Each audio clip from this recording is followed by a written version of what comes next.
Here we go. Old-fashioned ice cream appliance boot camp.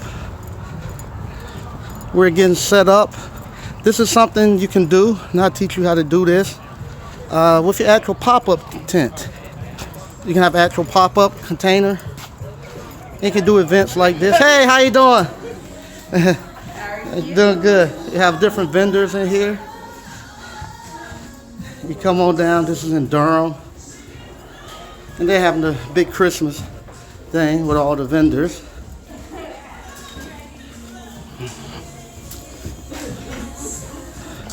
And I'll show you where we're set up at. How y'all doing? Good. Hey, how y'all doing? Oh, there we go. Yes, Yeah. the lights. Hey, how y'all doing? And here we go. We have our little container set up. Today we're doing the Oreo and the peach cobbler. We're just getting ready to get started. But yeah, this is what you can do with this little container, little cart. You can bring it anywhere. We're gonna get started and show y'all how it's done afterwards.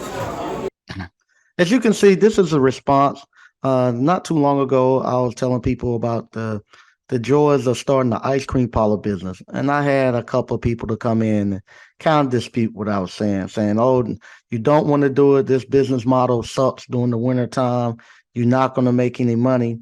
And the people who were saying this had never ran an ice cream parlor business, had never done anything in the frozen desserts.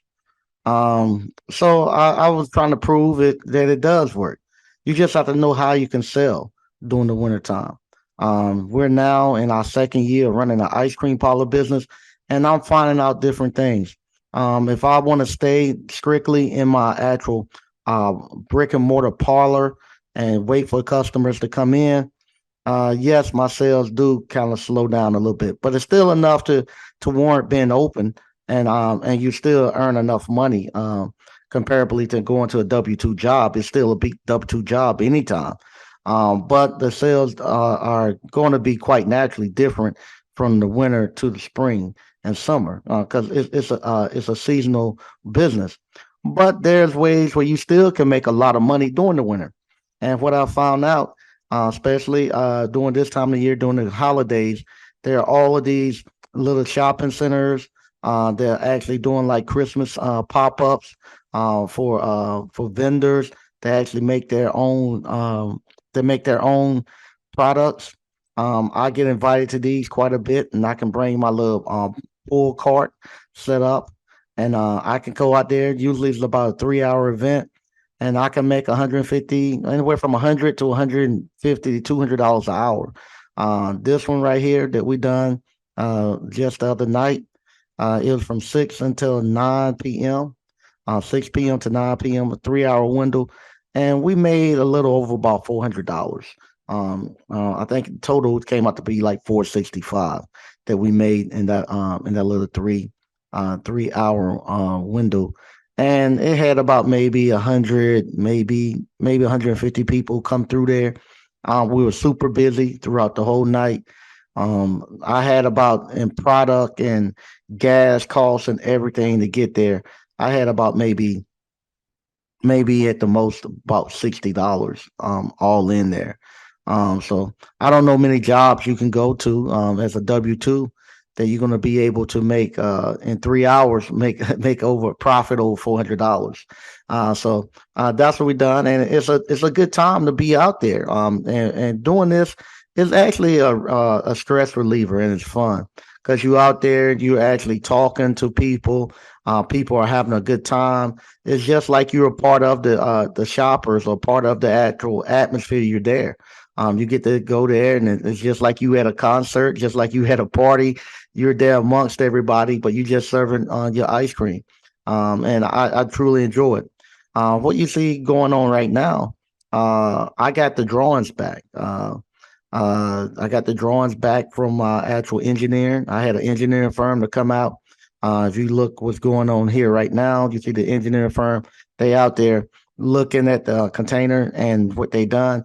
They gave me a layout of how this container need to be. Gave me the blueprints and everything you need to take this container and get you. If you get an 8x20 shipping container to take it to any inspection department and be able to pull a permit and set it down on there. If you're going to sign up for the appliance boot camp or the ice cream parlor boot camp, you're going to get this. You'll get this with your actual course where you can actually take this out and actually pull permits. You also have a concrete slab and all that stuff on there. So when you get ready to do your shipping container, if that's what you want to do, you have everything ready to go. Cost me thousands of dollars. No, that's not cheap to get that done. It's thousands of dollars I had to spend to actually have a group of engineers come out there and design it. And from there you can build it out yourself, or you can contract it out. It's not much to be done in it, and get it fit up. And like I say, it's a great way to go out and buy commercial property. I bought a piece of commercial property for less than $5,000. I bought that container for less than $2,500, and I'd be all in for less than $15,000, and I have a paid for property, paid for building on that property, and I have a functioning business that generate over $100,000 a year on that little property. And I'm going to teach you all how to do the same thing, and that's where it goes back to the facts and beliefs. A lot of people that you are listening to, they never done it. They never the businesses that stuff that they put out there for you all, they never done it. They never ran through. They never ran. If they did do the business, they didn't do it enough to actually go through a cycle of more of a good time and a bad time. I don't particularly take advice from entrepreneurs and within a business that they're actually telling me about, that they haven't done it more than 10 years. 10 years is a big enough cycle where you can see a good time and a bad time. So most of the time people jump in, they might jump in during the good times. Soon as some bad weather come through for that business, they jump out. And they have already told you about all these courses and how to actually run the business, and you don't bought it. And now you don't know how to navigate through bad weather. The ice cream parlor business, if you are thinking about buying this, I bought it from someone, Mystic Ice Cream, Tie Dye Jeff. Shout out to Tie Dye Jeff. He's been running the ice cream parlor for over 20 some years. So I bought the business plan from him, and from there, I implemented it. He didn't. He just done brick and mortar. He never done mobile. So I have the mobile trailer that I show you. He never done the pop up tent. The pop up tent is what I'm calling my little pull cart. He never done that, so I'm showing you that. And he never done a walk up container, or the walk up ice cream parlor. I'm showing you that also. You're gonna get all those things. Those are things that I have personally figured. I'm personally figuring out for myself. The ice cream brick and mortar part, I'm solid there because I'm using strictly Jeff's blueprint for that.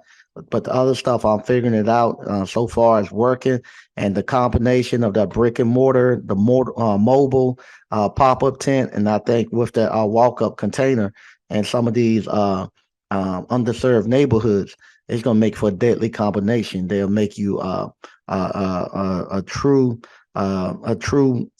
somewhat of a we're gonna say typhoon, or somewhat of a business mogul in your community, because you be hitting them on all aspects, and you're giving you so much exposure, and people are seeing your product out everywhere. And the wholesaling, Jeff didn't do any wholesaling. I wholesale, so that's putting my product out in front of a lot of people. A lot of people are starting to know, and they're getting a little brand identity of people knowing old fashioned ice cream and the product we're pushing out. So if you would like to learn how to start your own ice cream parlor business, sign up. Is a link in the description. Our next class will be January the 23rd, here in Selma, North Carolina. We'll be doing it right here in the old fashioned ice cream parlor, brick and mortar parlor. It's on a Monday. It's a 1 day course. And you get everything you need to know how to start an ice cream parlor business. Once again, stop listening to people who give you belief, and start listening to people who give you actual facts. Thank you, and I'll talk to you later.